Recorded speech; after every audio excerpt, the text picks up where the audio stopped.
It's time to eat dinner, baby. Steaks in the air fryer.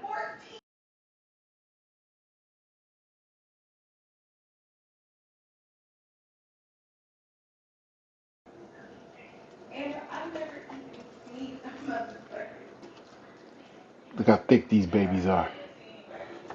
This is the seasoning I use right here. This shit right here, boy. Look at this right there. Calories 0, 0, 0. Sodium is low too.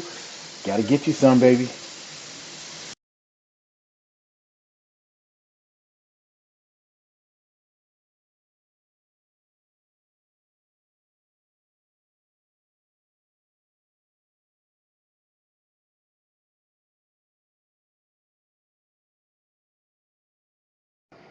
All right, I already got them in the air fryer right here. Stick them in. Turn it on. Put it on the steak setting. Take the temperature up to 400. Press start.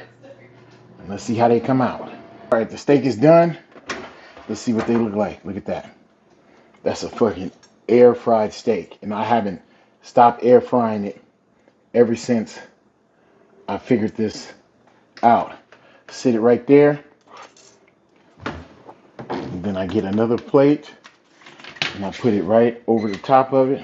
Let that sit for 5 minutes. And this air fryer is easy to clean too. You can see how it's non-stick.